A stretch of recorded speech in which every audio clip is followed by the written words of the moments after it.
The stock for Italian men has gone through the roof since Luigi Mangione allegedly, potentially assassinated the CEO of United Healthcare. As soon as the news came out, everyone in Italy was like, an Italian man is the American hero right now and is potentially starting a revolution in the United States. But here is why I do not know or really think that if Luigi Mangione was culturally Italian, he would have been someone who would have led a revolution. Guys, subscribe to my channel and let's have a little chat. No, I'm speaking. No, I'm speaking. No, I'm speaking. No, I'm speaking. No, I'm speaking. No, I'm speaking. No, I'm speaking. If Italians had the idea of revolution, Italy would have already been burned down to the ground just because the bureaucracy would have driven everyone completely to the brink of insanity. If you don't know, I am G. I have lived in Italy for 8 years, which is almost close to a decade. And I have an Italian partner. I live with an Italian family. I have Italian children. So I have been dealing with the challenges of this culture for a really long time. And I can tell you right now, Italians will tell you they complain a lot. They will tell you everything that is wrong with everybody, everything. And that is kind of where it ends. There is a lot of aggression in it. It's in Italian culture. I do not know where the Dolce Vita really falls in. Maybe more in the South, where I guess people are somewhat more relaxed. However, that is also where the reputation of the mafia and all of these control things come in. And living here, one of the things that I have to fight to accept is how many like limiting beliefs that people have about so many things. When an Italian doesn't know how to do something or they don't want to figure out, they will tell you it is not possible. They will tell you straight up to your face. They might not know, but they will be, with all confidence, will tell you that something is completely impossible. I am always fighting this concept because as an American, that doesn't work. Let's try this way. And if this doesn't work, there has to be another way. And then you call people and you ask their opinions and you try and like find a way to accomplish something. And I cannot tell you how often I am frustrated by being stopped. And I will say it's hard for me because I don't know every aspects and ins and outs of a culture here to figure everything out, because so many people, you can ask for help, you can ask people, and so many people give you the same, it's impossible, you just can't do it, or you get so many different answers and so many different ways of being ran around in circles until you're exhausted, just kind of like the American healthcare system. But here, nobody does anything. We just complain. And honestly, as a foreigner, when I point these things out, a lot of times people get really upset. They get really upset at people who they see as other or outside and not Italian, as making criticisms about the things that they know might be problems, and they will talk about amongst themselves, but they don't want it to be pointed out by other people. And I think even this limits ideas and the ability to have conversations about things that could fundamentally change for everyone for the better. So that's why I'm like, if dude was culturally Italian, he would not necessarily be the person to throw himself in the middle of something so big and so polarizing, to the effect that it's bringing people together. And what it's starting to show right now is the class divide is the biggest divide in the United States. And CEOs are running scared, and people are getting arrested for just saying deny, defend, depose. People are getting arrested.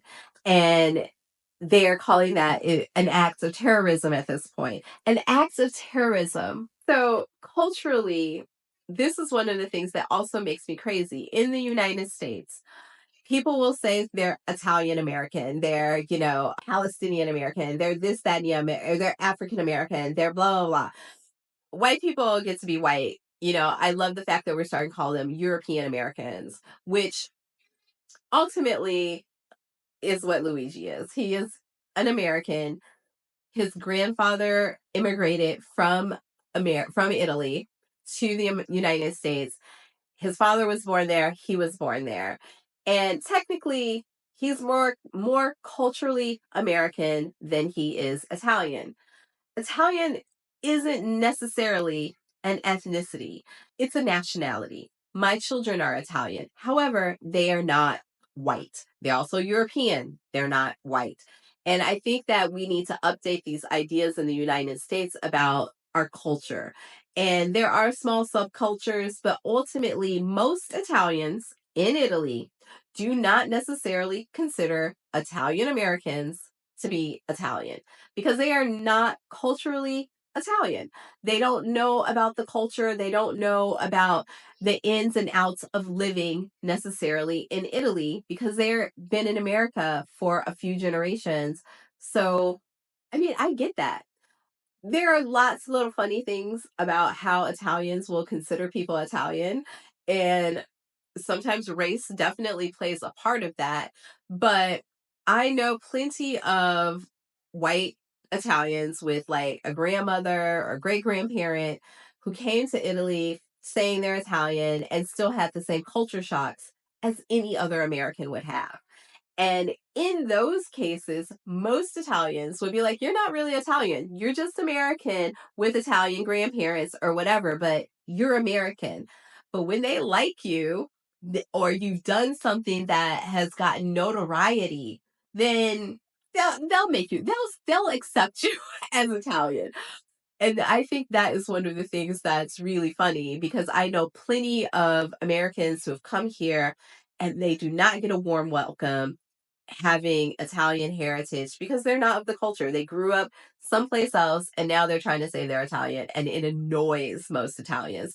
I was actually having this conversation or a similar conversation with my father-in-law how Americans can come here and like never known anything about Italy, never been to Italy and get citizenship, whereas people who were born here who do not have Italian parents and heritage can't get citizenship until they've turned 18 and then they have to pay a buku amount of money. They have to get lawyers. They have to do a lot of things, even though culturally they went to the schools, they speak the language, they understand the culture, the food, and everything that would make you actually Italian. But because their parents didn't have like whatever Italian heritage, then they don't get considered citizens automatically. And that's one of the things that made the United States, and partially because the country was stolen from the natives there, the indigenous people there, and those people were massacred. They really didn't have the right to say you had to be of this land to be considered America because it wasn't called America, it was stolen land, right? Italy, the people here are very ethnically mixed because of all of the invasions and people coming in and out and occupying and all of these things throughout history.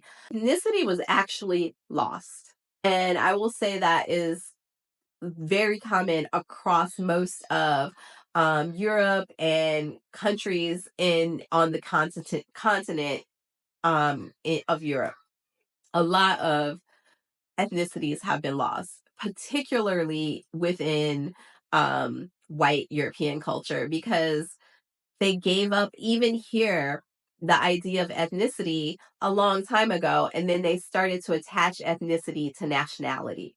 So those things are all mixed up. Like you can be Nigerian, but you might not necessarily be of the same ethnicity as another Nigerian. You could be Igbo or Yoruba. So that's kind of like the nuances that I'm talking about. But when we start talking about this in the United States, people who immigrated, because so many people did immigrate from other places, had to decide like, okay, yeah, I came from Italy. And because of racism, Italians and Irish and everything, people were separate based on their nationalities, not their nationalities, because most of these people were white people. So then when they needed more people in the Americas to be white, then it was like, okay, you get to be white. You won the white card and you won the white card. So that they brown people or the people who were not considered white did not outnumber the people that didn't want in whiteness. So anyway, quick side note. But I really don't think, like, culturally I have had that much experience with people here who really want to go against the grain, who really want to stand out and say, I am going to start a revolution. I am going to be the one who flips the switch and turns the light on so that everybody can be exposed and see. And, you know, we are looking at Luigi Mangione in a way that all of this was purposeful for a bigger cause. At least that's what we think. And the person that they have captured for this crime, and honestly, we don't know if it was really him, right? We have no clue. Even if it's not him, even if this is a bigger layered situation and plan, I don't know why that hasn't happened here.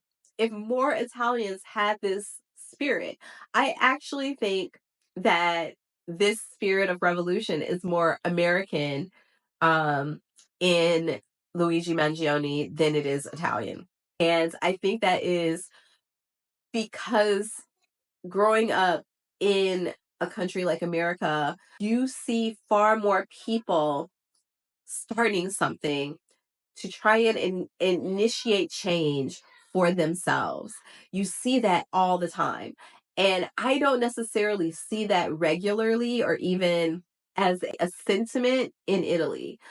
I would say that it's more of a sentiment in, like, friends. You know, when I have spoken to my friends about, like, the political things, that's why their government broke down. You know, like, the people actually make an effort to show the people in charge of their government how much power they have as a group, as people. They have far more of a class mentality than Americans do. And there are multiple reasons for that, partially because we do these segregated kind of groups in the United States and say, you're this and you're that, when everyone has been there for so many generations that ultimately you're just another American. And that's one of the things that has been hard for Black Americans, is to find America to be home when they have been fighting for their existence for so long in that country. But they're Americans. They have been there for generations. Like, after 400 years, like, you're that thing. And even here in Italy, like I said, there have been occupations and all of these things throughout Italy where it wasn't even a united country, likely divided upon ethnicities and all of these things. At some point in time, when Italy united, they all just decided we're all Italian, and all of those ethnicities mixed together. But Italian is a nationality. And when we talk about how nationality is, then you're talking about a culture. And while there's Italian Americans who have a bit of a subculture in America, there's not a lot of commonalities between even the food. The food in Italy that we call Italian in the United States is not Italian food in Italy. Like, there's some crossover, but how they prepare things, what they think about food, all of those things are so very different. So very different. I love Italian American food, by the way. I really do. And I do love Italian food in Italy, but I'm like, if I had to choose, I might lean towards Italian American food because culturally it's closer to more things sometimes than you get used to and you think about. So I think that when we start talking about culture, I think that Luigi Mangione is American, and I really hope that one day we stop trying to separate ourselves into these silos, when we blended our culture and we looked at how the entire country is been affected by everything that's going on, regardless of what group you want to classify yourself as. 99% has more in common than they have to separate them. And that's across race, whatever you want to call it, these silos that we've put ourselves in. And one of the things that has to break down in the United States, and maybe is starting to come, is the fact that race has not changed the effects and the outcome for anybody in the United States who is not a millionaire or a billionaire. And this is highlighting not just the healthcare industry, but what it looks like across the board. And guys, I just think that we have to credit this man for his culture, which is actually American. And we also have to credit what inspires some Americans to fight for the greater good of everyone. Because I think that this looks like the beginning of something that could inspire more people to wake up and realize that if the people at the bottom of the totem poles actually came together, that they have power to actually make change. And if we got over all our racial and division bullshit, then they could potentially change the direction in a more positive way in the United States. And have more, I mean, it's one of the world's most wealthy countries because it's done so much harm. It's a wealthy country that basically treats its citizens the same way dictators treat their citizens in developing nations. And that has been the case for a really long time. And they've just been able to fake it. They have been able to fake it. So, guys, I think that this conversation is a little bit all over the place in respect to, but I hope you can unite what I'm saying. Definitely leave me comments and share this video, because I really want to have this discussion about culture, nationality, ethnicity, but also what that inspires in us and how we're inspired by what we see. And I can tell you, like, I get so frustrated living in Italy because everyone is like, nah. It doesn't make a difference what you do. Things are the way they're going to be, and get over it, move on, accept it, and live your life as best you can within the limitations that you have. And I feel like, honestly, if there were Italians who were going to start a revolution, they would have did it already, because there's a fascist government here, and so many people are starting to be affected by the wealth gap. And I'm starting to even see the greater divide in how people, even in Italy, are experiencing life. And it's getting insane. It's getting super insane. So, guys, subscribe. I look forward to talking to you guys in the comments, and ciao for now.